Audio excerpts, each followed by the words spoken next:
Hey, I just wanted to spend a minute just looking at one of the poses in the sun salutation, particularly that we're using in our morning sequence, and it's called dog. Dog is a fantastic pose, and it really works the entire body from front to back, and it can be done in many different ways. But what I'm going to do is show you a really neat way of coming into it. When you come into dog, if you're able to sit in your hunkers, reaching forward with your arms into what we call hare pose, and see if you can really settle back into your butt towards your heels and taking your arms out as far as possible.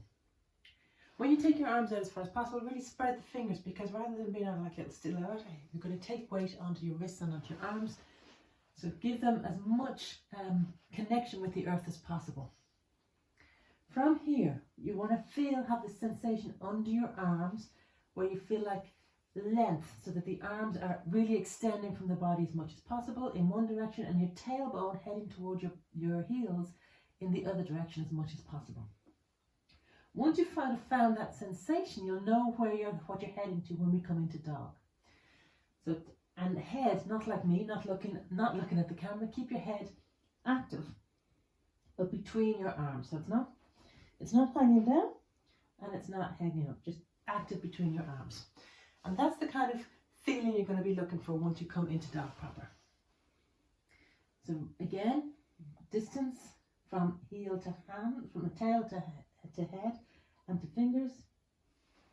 And then release, tuck your toes and coming up. If you can keep your knees bent at all, that's really good, because then you can really find that length. So finding that length, and then heading towards straight legs. Straight legs are probably not overly possible in the beginning. It takes a number of years, depending on your mobility and your flexibility. But the straight legs is the least important of it all. Let me just show you so you have a visualization of what it looks like. Sometimes when we come up into dog, we can end up in this sort of a position, where the legs are straight, but we round the full upper body. So instead, bending the back legs, taking your butt back, making it like a ski slope, some people talk about it.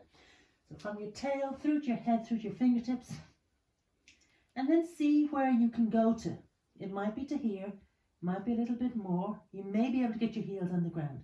But at whatever point you start to lose the ski slope, then just pull back and bend the knees a bit more.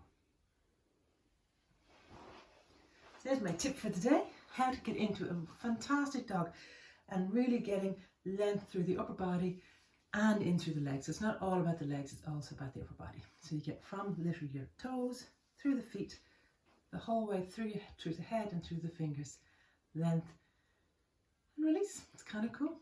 So go play with that for a while.